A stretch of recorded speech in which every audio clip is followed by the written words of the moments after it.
Hey guys, Monster here, bringing you another Dragon Ball Z Dokkan battle video, and as you can see from the title, today I'm going to showcase how to run the new diabolical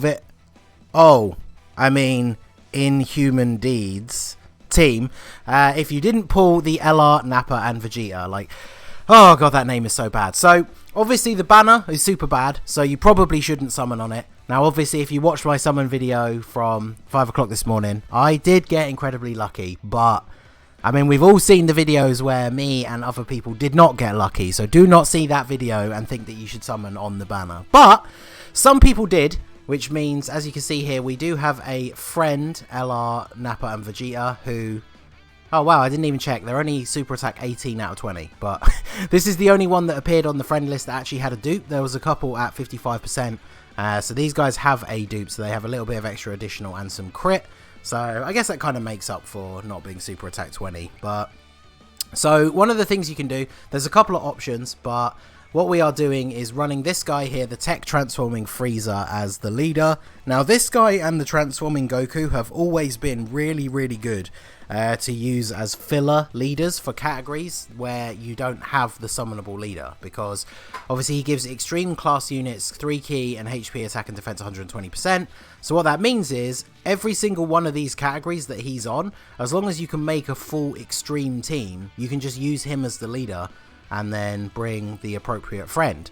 And then I guess if you don't have him, although it means you'd miss out on using the AGL one, you could use the STR Rose, but then you would have to bring a unit of every type, which obviously we didn't bring an int unit on this particular build. But you could swap out one of these units for an int unit, make sure you've got one of every type, and then you could bring STR Rose. But AGL Rose is going to be really good. His Easy A made him incredible, and he buffs everybody's defense, and so we're going to run him on a rotation with Broly. Rose is in the 7th slot, so I guess, yeah, we'll keep Broly on rotation for this turn, and then we will float off this physical Vegeta. He's probably the best link partner that I have that's in the category for the LR, Nappa and Vegeta. I did post... Why is it on -1? Oh no.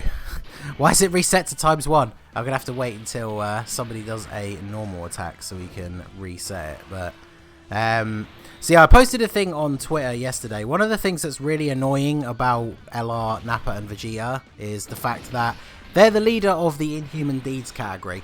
But if you check out their best link partners, units that share like 6, 5, even down to 4 links with them, none of those units are actually on the category. So realistically, the best way to run them is for you to pull them yourself and then just run them on a different team. It's kind of crazy to me, like they are the leader of the Inhuman Deeds category team, but like none of the units that link well with them are on that category, which just seems incredibly odd for a decision, but there you go. So we got Omega on the team. Omega doesn't get enough love. His Easy A is really good.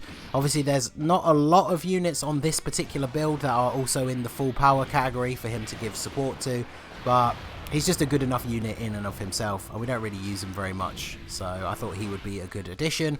The physical base form Goku Black is just kind of there for dealing out some extra damage. Orb changing can always be helpful as well when the units that we have paired up maybe don't have the best links. So he should be pretty good. And then of course we're on the Super versus Super Warriors stage of Infinite Dragon Ball history, so he will get the buff for fighting a Goku family enemy once we get a little bit further. But this is the rotation that I've actually really wanted to see for quite a while, when the LR, Nappa and Vegeta got released on JP, is this Rose with his Easy A linked up with Broly. Should be really good, because the defensive buff that Rose gives is definitely going to help shore up that deficit that Broly has, not having the best defense. Plus, you know, he's hitting a 1.8 million attack stat, pretty decent. You got to remember, of course, that this video is more to show off how you can still run a pretty cool team without having pulled the LR. We're obviously not going to see the big attack stat numbers and stuff out of everybody, because obviously the transforming Frieza that we're running as our leader is only a 120%, and not something more crazy. Like, it definitely would be interesting to see how good these guys will be on a team with like double 170 leaders, like under Cooler, for example, double STR Cooler leads. These guys would be pretty incredible. So I guess we might as well go ahead and use the active skill here. I did actually remember to change the language to English, so let's check this out.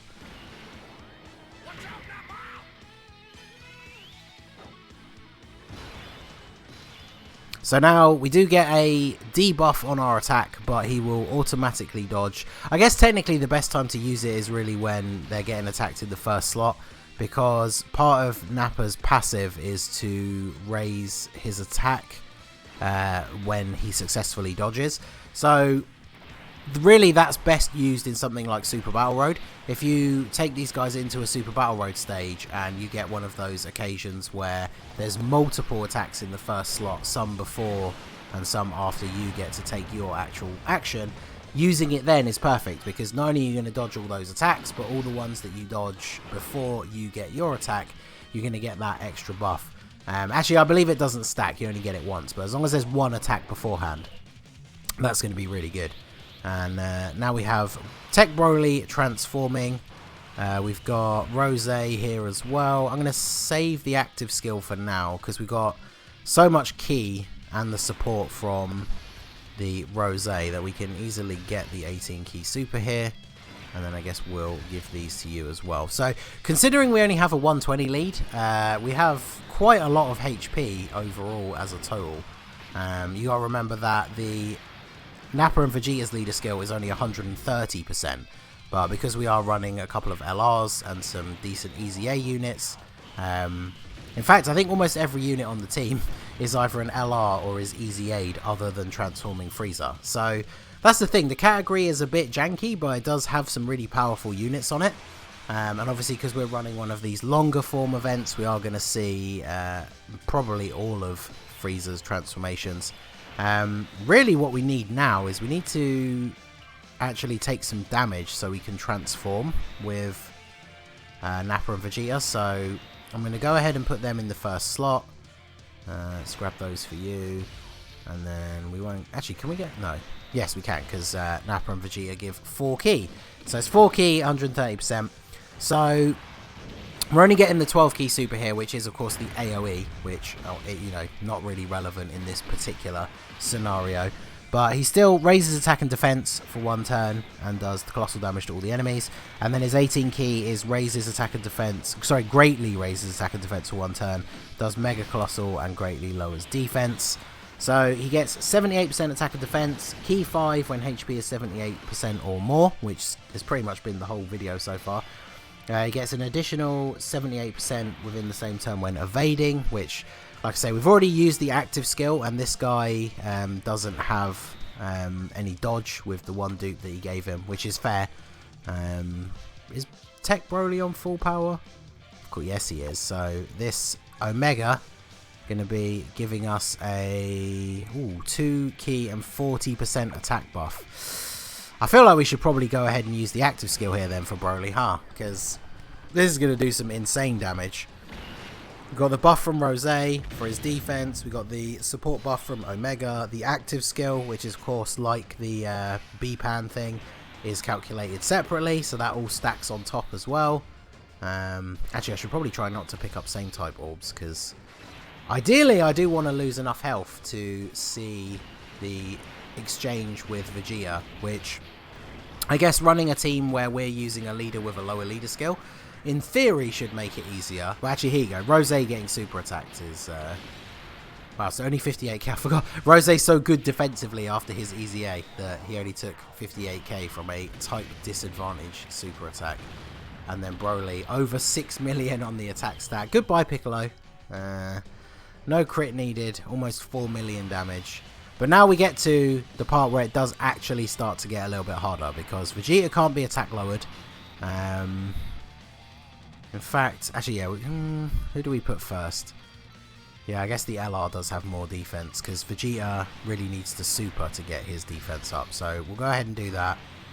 Give you those, and then give all of these to Rose. We should take a reasonable amount of damage this turn. So as long as we don't get too smacked about next turn, we should be able to exchange with Vegeta, because the exchange mechanic and the active skill are actually pretty reasonable. Like, the active skill is turn 3. So again, for something like Super Battle Road, super easy to see that, because you don't need to be on a certain amount of HP or anything like that. And that can come in very, very useful. I think Super Battle Road is definitely the place you'll see that active skill be the most useful. So, of course, we take huge damage there as well. We do get a heal from Frieza.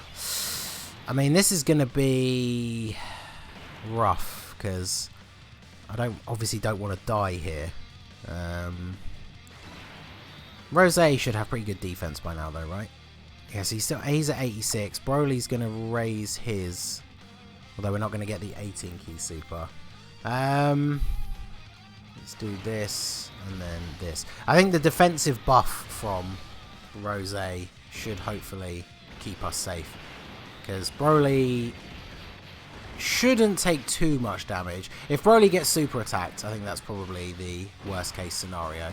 But as long as we can make it through this turn, we can exchange with Vegeta, and then potentially even get the Dokkan attack with Vegeta as well, because you need to be under 50% health and from the 4th turn, which is not a bad restriction, considering not going to take long to get to 4 turns, but the 50% HP thing is a little bit annoying, to say the least. We get the additional super with Broly, so yeah, he's not taking any damage. Frieza should be all good here then, because Frieza is Rainbow. He's getting the defensive buff from the AGL Rose. Okay, yeah, perfect. So now we can get the exchange with Vegeta.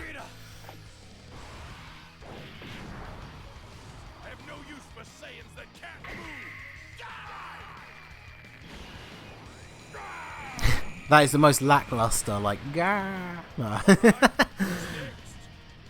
Okay, so, Vegeta. We get 50% HP recovery, which is obviously, you know, super good, because we just had to get below 50% to transform. Now he gets 3 key, attack and defense 100%, then he gets an additional 3 key and attack and defense 18% when facing one enemy, which we are, and then an additional 3 key and attack and defense 18% when attacking a super class enemy, which we will be. I'm sure, yeah, this Super Vegeta, yeah, of course he is, it says at the top, but it's always funny with the earlier Vegeta units whether they actually classify them as Super or Extreme. So here we are facing a Super unit, so he's getting his full buff. Unfortunately, he's not on the full power category, so we're not getting the buff from Omega, but I'll grab the red orb. It means no Super for Omega, but we get the guarantee of the Dokkan attack, and then let's see what we can get here from Vegeta. So obviously, the physical Vegeta is a very good link buddy for him. No support from the Omega, though, so what can he do here? 69%. 2.29 on the attack stat. So not bad. Again, remember, we are under a 120 and 130% leader skill for attack. But I really love this Gallic gun. Like, I know, like, so early in the series, this Gallic gun was, like, you know, a huge deal. It was a big threat. But obviously later on, especially when we get to like Super, just a normal Gallic gun doesn't really seem that impressive, but I'm very glad that the animation for that kind of I say pays tribute, but you know what I mean, it like does it justice. It looks so good. So yeah, there you go. I don't want the video to run on for too long, but this is an example of how you can run the Inhuman Deeds. I'm never going to get used to saying that. Diabolical Villains is such a better name, but this is how you can run that team without pulling the LR, which I suggest you don't try to do. Save all those stones for the 5-year anniversary. But it's definitely a fun team, and it definitely works. So there you go. Let me know what you guys think down below. Did you summon? Did you pull the LR? Are you going to try out a different build? Let me know all of that down below in the comment section. So that is going to be it for the video, guys. This has been the Master Ningen. Smash that like button, subscribe to the channel if you are new. You can follow me on Twitch or join my Discord. The link is in the description below. And I will see you all again soon. Have a good one.